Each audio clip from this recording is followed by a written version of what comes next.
ॐ अज्ञानतिमिरान्धस्य ज्ञानाञ्जनशलाकया चक्षुरुन्मिलितं येन तस्मै श्रीगुरुवे नमः।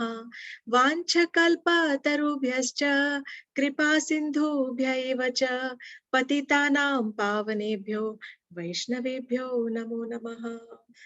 हे कृष्णा करुणा सिंधु दीनबंधु जगतपते गोपेश गोपिका कांत राधा कांत नमोस्तुते। तप्त कांचन गौरांगी राधे वृंदावनेश्वरी वृषभानु सुते देवी प्रणमामि हरिप्रिये। हरे कृष्णा कृष्णा कृष्णा हरे हरे, हरे राम राम राम हरे हरे। आज कुछ बहुत चटपटी, मधुर और सुंदर ब्रज की कथाएं सुनाने का मेरा विचार है और इरादा है। बहुत सारी कहानियां हैं। कोशिश करूंगी 2, 3, 4 जितनी हो सके एक आधे घंटे के पीरियड के अंदर I will try to complete a few of them. तो कुछ कथाएं लोकल होती हैं जो ब्रज के लोग, ब्रज के संत आपस में अपना मन बहलाने के लिए करते हैं, और कुछ जो है उनकी रम्य स्थलियां वृंदावन में आज भी मौजूद है।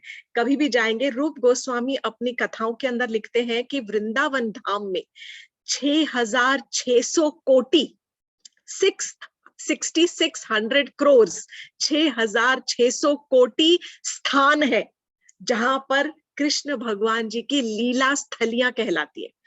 कई सारी समय के काल के प्रभाव से कुछ लुप्त हो गई होंगी, कुछ कुछ है। कई जगहों का जीर्णोद्धार हो रहा है वहां के जो मंत्रीगण हैं उनकी सौजन्य से। बाकी कुछ कुछ मैंने देखी हुई है, और कई जगह पर उनके हाथों के छाप, फिसलन शिला और पैरों के चिन्ह, ऐसे अलग अलग जगह पर बहुत सारे चिन्ह हैं वहां पर, और लीला स्थलियां भी मौजूद है। पर कहानियां बहुत सुंदर, बहुत मधुर और मन को बहुत बहुत आनंद देने वाली कहानी है। कहाँ से शुरू करें? चलो, एक कहानी ऐसी है कि एक बार की बात है जब राधा कृष्ण आपस में मिला करते थे। तब उस समय राधा रानी का विवाह हो चुका था एक ग्वाल के साथ जिसका नाम था अभिमन्यु। कहीं पर अभिमन्यु कहा गया है, और कुछ एक ब्रज भागवत करके एक पुस्तक है जहां पर उनके पति का नाम अयान भी कहा गया है। तो ये एक ग्वाले थे, और राधा रानी की जो सास थी उनका नाम था जटिला, और उनकी ननद का नाम था कुटिला।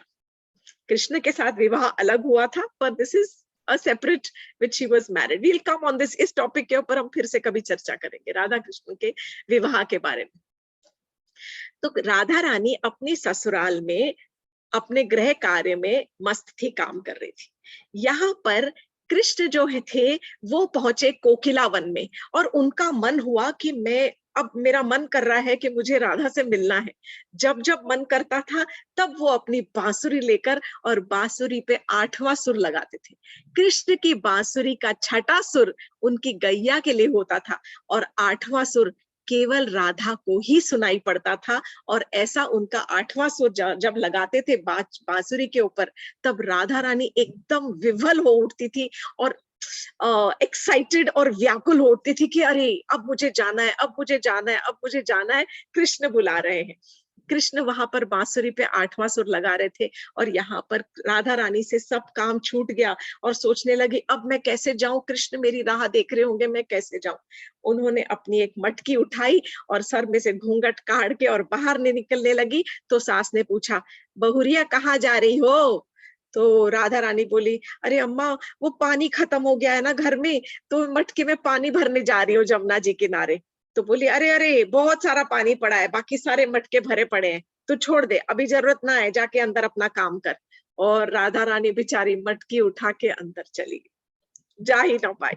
अब वहां पर कृष्ण एकदम व्याकुल, और उनके जो सखा थे सुबल, वो सुबल के साथ कह रहे, अरे सुबल देख, इतनी देर से मैं बांसुरी बजा रहा हूँ, अभी तक राधा ना आई, अब मेरे से और ना जिया जाएगा, मेरे प्राण अब निकले, अब तो मैं मरा, अब मेरे से जिया ना जाएगा, अब मेरे प्राण निकल जाएंगे। अगर मैं मर जाऊं ना तो एक काम करना, ये जो मेरी गुंजा माला है और जो मेरी बांसुरी है ना, ये मेरी निशानी स्वरूप मेरी राधा को पकड़ा देना, और उनका जो सखा था सुबल, वो कहने लगा है कान्हा ऐसे क्यों बात कर रहे हो, ये गलत गलत बात ना करो, ये मरने मराने की बात ना करो, कुछ मैं उपाय लगाता हूँ, आप यूं देखो मैं कैसे राधा को यहाँ पर पकड़ कर लाता हूँ। कृष्ण ने बोला अच्छा, बोले हाँ हाँ, बस यहीं पे तुम इंतजार करते रहना, मैं अभी गया और अभी कुछ जुगाड़ लड़ाऊंगा और राधा को जरूर तुम्हारे पास लेकर आऊंगा। सुबल जो था वो कृष्ण के एक सखा ऐसे थे जिनकी थोड़ी जनानी फीचर्स थी, वेरी फेमिनिन, थोड़ा लड़कियों जैसा चेहरा था, दुबले पतले थे, इकहरा बदन था, बिल्कुल बहुत शक्ल उनकी राधा से मिलती जुलती थी। तो सुबल गए और सुबल जाकर और राधा रानी के जहां पर घर था उनके बाहर, घर के बाहर यूं यूं ऐसे घूमने लग गए इस प्रकार से। तो उनकी सास जो बैठी थी दहलीज के ऊपर, और सास ने कहा अरे सुबल, तू क्या कर रहा है यहाँ पे, इतना थका हुआ, तेरा तो चेहरा तमतमा रहा है धूप में, इतने पसीने कर क्या रहा तू धूप में। तो सुबल बोला क्या करूं अम्मा, ऐसा है ना मेरी एक बछिया खो गई है और उसी बछिया को मैं ढूंढते ढूंढते यहाँ पर आ गया, समझ ही नहीं आ रहा कहाँ देखूं। बोला पर तू बड़ा थक गया है बच्चे, तू एक काम कर, अंदर बहुरानी बैठी है, तू जा और बहुरानी को बोल मैंने बोला है कि तुझे जरा थोड़ा सा छाछ पिला देगी, जैसे ही छाछ पिएगा ना तुझ में तरावट आ जाएगी, नई शक्ति आएगी, तो तेरे को फिर बछिया ढूंढने में आसानी हो जाएगी और अपनी बछिया को तुम अपने गैया की जो बछड़े को ढूंढ पाओगे तुम। तो बोला अच्छा अम्मा, ऐसा ही करता हूँ। जो सुबल था वो अंदर कुटिया के अंदर राधा रानी के घर के अंदर पहुंच गया। अंदर देखा तो राधा एकदम व्याकुल, और राधा रानी ने देखा अरे सुबल, तुम यहाँ कैसे आ गए। तो बोले चुप, अब मैं आ गया हूं ना, मैं युक्ति लगाऊंगा। क्यों नहीं आई। बोली देखो ना अम्मा बाहर दहलीज पे बैठी है, कैसे जाऊं मैं बाहर। तो कृष्ण भगवान जी ने कहा, सॉरी राधा रानी बोली कैसे जाऊं मैं बाहर। तो सुबल ने कहा अच्छा एक काम करो, ऐसा करो अपना एक घाघरा और एक चोली और एक दुपट्टा पहले मुझे लाके दो। तो राधा रानी ने अपना एक घाघरा चोली और दुपट्टा दिया। सुबल गए और जाकर अगले कमरे में जाके उन्होंने वो घाघरा पहन लिया, चोली पहन ली और दुपट्टे पे इतना बड़ा घूंघट काट लिया। घूंघट काट के और फिर आ गए। बोले देख अब मैं बन गया राधा, ये मेरे कपड़े लो और ये तुम पहन लो और तुम बन जाओगी सुबल, और तुम तो बछिया ढूंढ रही हो अपनी, मैं घर में बैठूंगा जब तक तुम जाके कृष्ण से मिल के आओ। राधा रानी बोली अरे वाह, तुम्हारा दिमाग तो बड़ा तेज है, बड़ी अच्छी तुमने युक्ति लगाई। तो राधा रानी गई और उन्होंने सुबल के कपड़े पहन लिए। बोली लेकिन एक प्रॉब्लम है, अड़चन। बोली अब क्या अड़चन हुई। बोले देखो मैं तो नारी हूं ना, मैं तो स्त्री हूँ, और मैं तो, मेरे बाल इतने लंबे हैं और मेरी छाती है थोड़ी, तो मैं कैसे, मेरे को तो पहचान जाएगी, मैं तो लगती ही नहीं, कैसे लगूंगी सुबल। बोले उसकी भी एक तरीका है मेरे पास युक्ति, तुम अपना एक छोटा सा बछड़ा लो और बछड़े को गोद में ले लो आगे, और फिर उसके बाद अपने सिर पर से मेरी जो पगड़ी है बालों को बांध के और ऐसे पगड़ी में बांध लो, और फिर उसके बाद तुम भी सुबल लगने लग जाओगी। तो राधा रानी बोली अरे ये तो मेरे दिमाग में ही नहीं आया। तो राधा रानी ने सुबल की पगड़ी ऐसे अपने बालों के ऊपर बांध ली और एक बछड़े को अपनी छाती के आगे रख के, और उसके बाद थोड़ी देर के बाद बाहर निकली, सर झुकाते हुए ऐसे यूं बछड़े को गोदी में लेके और बछड़े को ऐसे ऐसे चूमते हुए, निहारते हुए, ताकि उसका चेहरा ना नजर आए। तो बाहर निकलते हुए, और अंदर सुबल जो था वो घूंघट काट के राधा रानी की जगह पर बैठ गया। अब यहाँ पर क्या हुआ कि जो जैसे ही बाहर निकला, जटिला ने पूछा अरे सुबल छाछ पी क्या। हूँ करके आवाज दे दी। अच्छा अच्छा ठीक है ठीक है, बछड़ा भी मिल गया, अरे वाह देखा, मैंने ना कहा था कि छाछ पीते ही तुझे बछड़ा भी मिल जाएगा। और सुबल ने कहा हूँ, सुबल माने जो राधा रानी सुबल बनी हुई थी, बस हूँ करते हुए, और वो वहां से सीधा गए बाहर। और फिर जैसे ही थोड़ा आगे गए, भागती हुई राधा रानी पहुंची बछड़े को लेके कोकिलावन, जहां पे कृष्ण उनकी राह देख रहे थे, उनका इंतजार कर रहे थे। जब वहां पहुंची तो कृष्ण ने पूछा अरे सुबल, तुम अकेले आए हो, तुम राधा रानी को नहीं लाए। तो राधा रानी चुपचाप बोली उसकी सास ने उसे भेजा ही नहीं। तो जैसे ही कृष्ण भगवान जी ने ये सुना तो कृष्ण तो एकदम मूर्छित हो गए, पूरे गिर गए, वहां पे धराशायी हो गए। राधा रानी घबरा गई कि अरे ये क्या कह दिया, यहाँ तो ये मजाक कर रही थी कि सास ने भेजा नहीं। और जैसे ही मूर्छित हुए उन्होंने तुरंत कृष्ण को सहलाया, अपनी पगड़ी उतारी, अपने बाल खोल दिए, बछड़े को नीचे रखा और बोली अरे मैं तो राधा ही तो हूँ, मैं देखो कैसे आई, सुबल ने मुझे भेजा है। उसके बाद दोनों ने एक दूसरे के साथ बहुत समय बिताया, रमण किया वहां पर। और फिर वहां पर थोड़ी देर के बाद जब घर में सच में पानी खत्म हो गया, तब जो सुबल राधा बनी हुई थी घूंघट काट के फिर 2 मटके लेके आई। बोली जमुना किनारे जा रही हूँ। तो बोली अच्छा 2-4 सखियों को ले जा, और भी 2-4 मटके भर लाइयो। और फिर उसके साथ और सखियों को भेजवा दिया, और सारी सखियां सुबल को लेकर फिर कोकिला वहां वन में पहुंची। जब कोकिला वन के बगल में जमुना जी बहती थी वहां से, अब तो शायद वहां पर जमुना जी लुप्त हो चुकी है वहां से। उन्होंने वहां पे पानी भरा, और पानी भर के फिर राधा को कहा अब हो गया, चल अब फिर से कपड़े बदली करते। अदला बदली करी, और फिर सुबल फिर कृष्ण के साथ, और राधा रानी दोबारा अपने ससुराल में वापस चली गई। ये एक बहुत चटपटी कहानी है जो बहुत बहुत ज्यादा लोकप्रिय है ब्रज में। जटिला कुटिला की बहुत कहानियां हैं, उनका स्पष्टीकरण और उनके भाव का जो परकीय भाव और स्वकीय भाव का जो स्पष्टीकरण है, हम किसी और टॉपिक पे करेंगे। आज सिर्फ बहुत सुंदर सुंदर कहानियां सुनने जा रहे हैं। अब आते हैं हम छोटे से बाल कृष्ण की एक कहानी के ऊपर। एक बार की बात है कि जब छोटे से कान्हा थे, और फिर सारे के सारे ग्वाल बाल पीछे पड़ गए कृष्ण के, और कहने लगे, चिढ़ाने लगे, कन्हैया तू तो काला। ये तो बहुत सुना होगा सबने, तू तो काला ही है। जब से तुझे पता है, तू तो अपने मैया बाबा का असली बेटा है ही नहीं। मैया गोरी, बाबा गोरे, बलदाऊ गोरे, भैया तोरा बड़ा गोरा, तू काला कहाँ से पैदा हो गया? तू तो काला है ही नहीं, उनका बच्चा हो ही नहीं सकता। और कृष्ण रोने लगे, नहीं नहीं नहीं, मैं तो मैया का ही हूँ बेटा, मैं तो मैया का ही बेटा हूँ। तो बोले नहीं नहीं, तुझे पता है असली कहानी क्या है? हम बताते। क्या हुआ कि मैया और बाबा एक दिन बाजार गए। जब बाजार गए तो वहां पर सामान लेके घर आ रहे थे, और घर आते समय उन्होंने देखा सडनली एकदम से उनको कहीं से एक आवाज आने लगी, कोई बच्चा रोए जा रहा है, रोए जा रहा। पलट के देखा तो एक बड़े से बरगद के पेड़ के खोखल के अंदर, खोखले के अंदर छोटा सा एक काला कलूटा गंदा सा मैला सा बच्चा पड़ा था अंदर, पर रोए जा रहा था। किसी ने अपने बच्चे को वहां पर ऐसे ही छोड़ दिया था, अबैंडन कर छोड़ दिया था वहां पर। तो मैया बाबा ने वो सोचा कि हो सकता है यही कहीं इसके माँ बाप हो, और फिर वो आगे चलने लगे। पर उस बच्चे का जो रुदन था ना, वो रोने की आवाज से उनका दिल एकदम दहल गया, और वो अपने आप को रोक ही नहीं सके।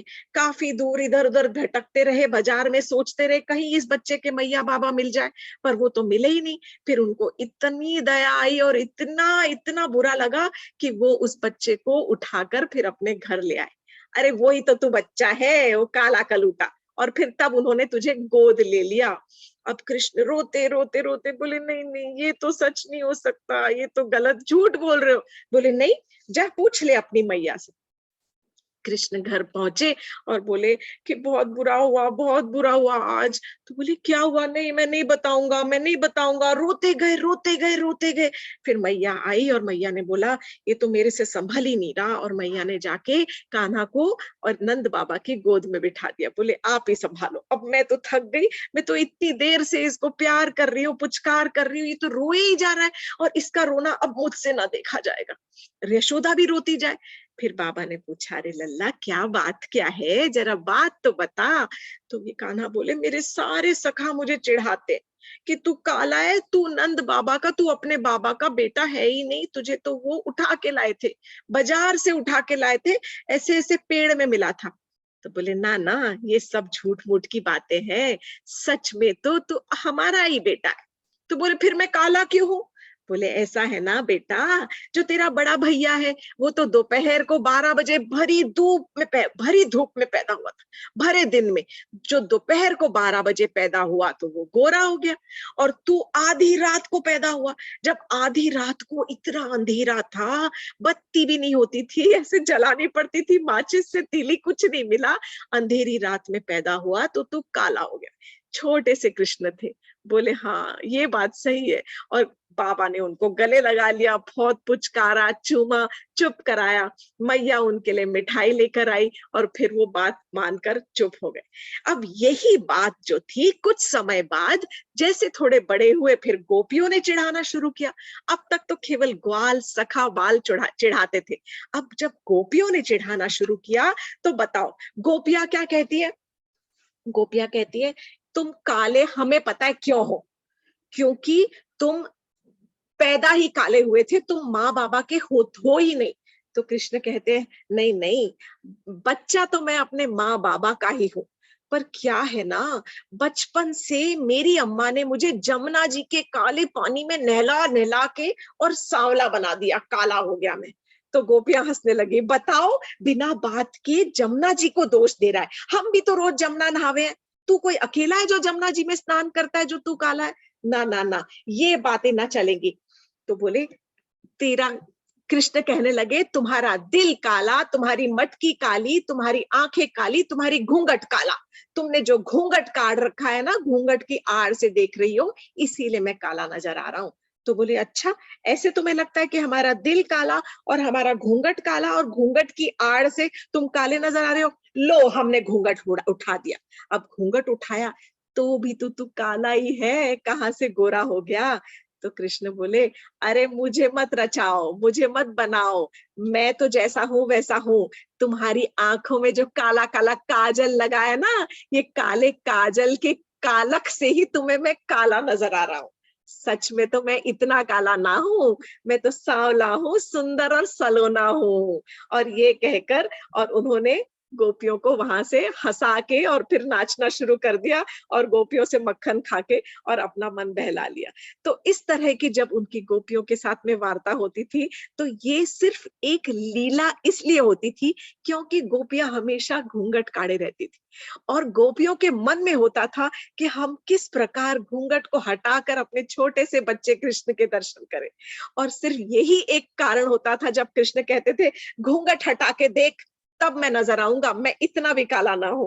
तो ये जो वार्तालाप है, ये मीठी मीठी वार्तालाप केवल एक छोटी सी लीला होती थी, सिर्फ ताकि वो जैसे बोलते हैं ना कि रूबरू हो सके और आपस में एक दूसरे के सच में करीब से दर्शन कर सके, मन की इच्छाओं को पूरा करने की उनकी लालसा होती थी। अब जब काजल की ही बात हो रही है, तो एक छोटी सी कहानी काजल के ऊपर करूंगी मैं। तो एक बार की बात है कि कृष्ण भगवान जी, ये अंजन वन की कहानी, करेक्ट। तो वो उस समय वो अंजन वन नहीं कहलाता था, कोई एक वन था। कृष्ण भगवान जी वहां उस वन में पहुंचे और उन्होंने अपनी बांसुरी बजानी शुरू की। कौन सा सुर? आठवां सुर, जो कि केवल राधा रानी के लिए बजाया जाता है। जब आठवां सुर बजता है तब राधा रानी एकदम विह्वल और व्याकुल हो उठती है। और यही हुआ। अब राधा उस समय अपने वृषभानु महल में, अपने माँ बाबा के घर में, कीर्ति महारानी के घर में वृषभानु महल में रह रही थी। और जैसे ही उन्होंने सुना और उस वक्त उन्होंने सोचा अरे कान्हा बुला रहे हैं, थोड़ा सा मैं श्रृंगार कर लूं, थोड़ा सज लूं, संवर लूं, थोड़े बाल बना लूं, थोड़े अच्छे कपड़े पहन के और फिर मैं जाऊं कृष्ण से मिलने के लिए। और वो तो बजाते जाए, जैसे जैसे बंसरी का सुर बढ़ता गया, वैसे ही राधा रानी की विह्वलता और व्याकुलता बढ़ती गई और अपना श्रृंगार अधूरा छोड़कर और वो वैसे ही भागी। आधी चुनरी यहाँ से गिर रही है और आधा उन्होंने मेकअप किया हुआ है या आधा झुमका पहन रहा है और बांधते बांधते और वो भाग रही है वन की तरफ। जैसे ही भाग के वहां पे वन पे पहुंची और कृष्ण को देखा, कृष्ण ने बांसुरी रख दी। राधा रानी बोली ऐसी भी क्या आतुरता है कि बजाते जाते हो, जरा तनिक दो सुर बजा के 2 मिनट विश्राम दे दिया करो, सुन लूंगी मैं, तुरंत आ जाऊंगी। मैं भी तो जरा अपना मेकअप और अपना सब फैशन पूरा करके आ जाऊं। आजकल तो ऐसे ही सब बोलते हैं, पर होता था पहले भी ऐसे ही होता था सब।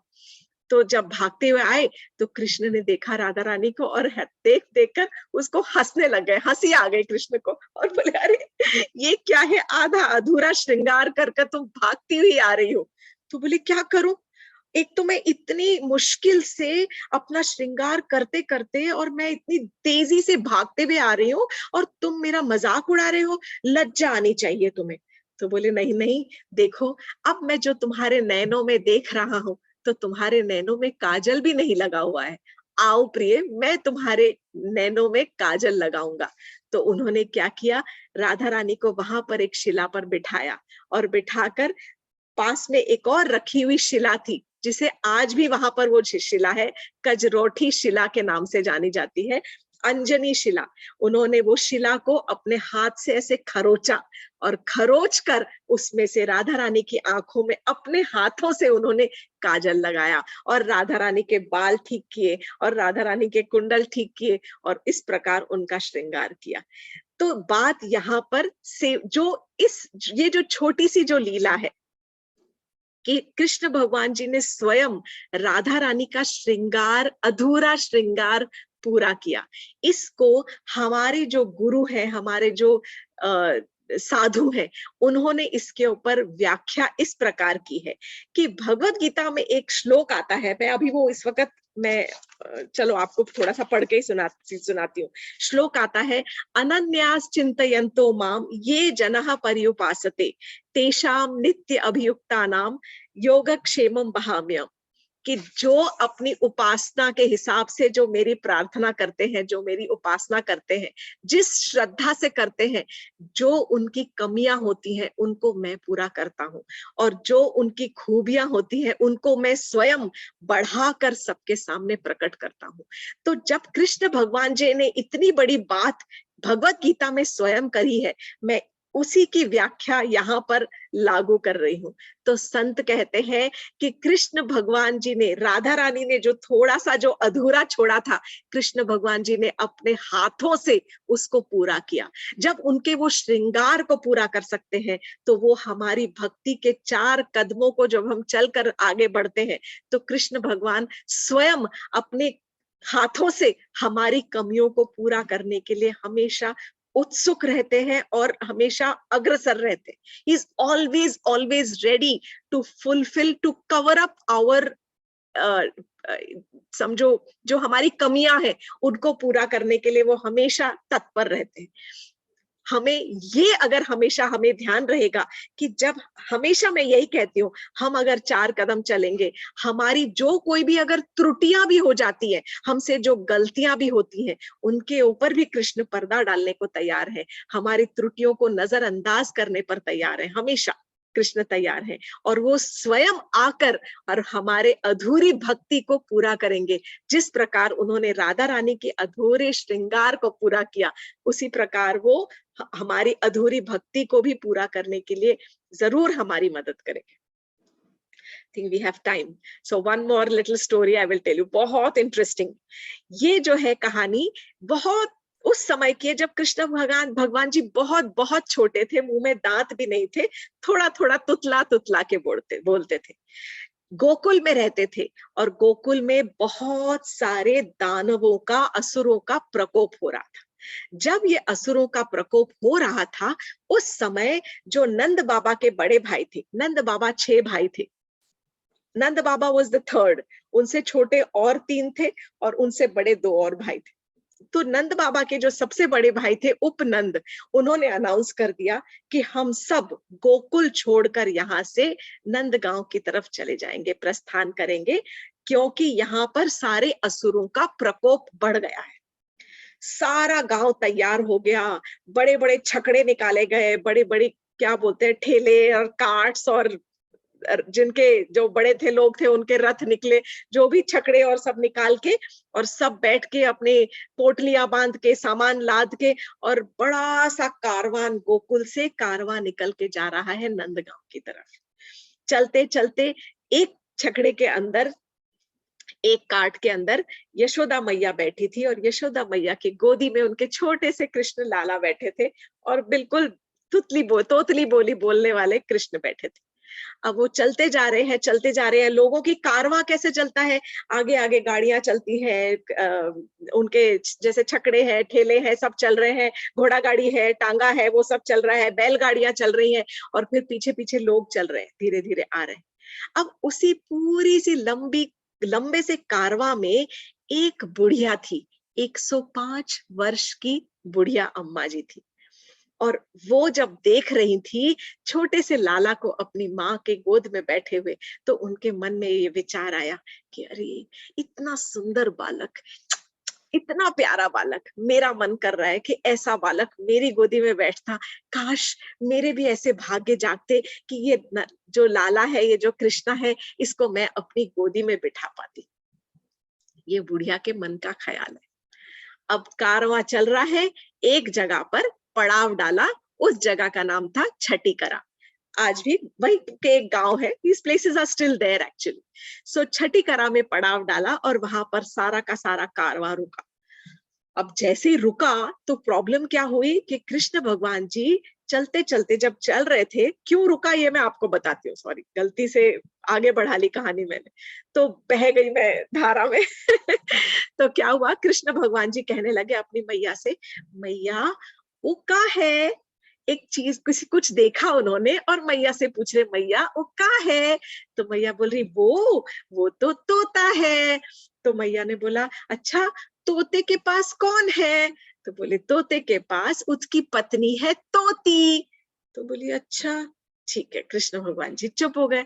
अब चल रही है बैलगाड़ी, फिर आगे पूछे, मैया वो का है, तो मैया ने बोला वो मोर है बेटा। तो फिर बोले मोर के पास में कौन है, तो बोले मोर के पास तो मोरनी है। तो फिर आगे बढ़ता गया कारवां। फिर मैया ने फिर कृष्ण भगवान जी बोला, मैया वो क्या है, तो मैया बोली वो तो बेटा हिरन है। बोले उसके पास में कौन है, तो बोले वो उसके पास में हिरनी है, वो उसकी पत्नी है। तो फिर चलते गया। थोड़ी देर के बाद कृष्ण भगवान जी ने जोर रोना शुरू किया, जोर जोर से रोना रोना रोना।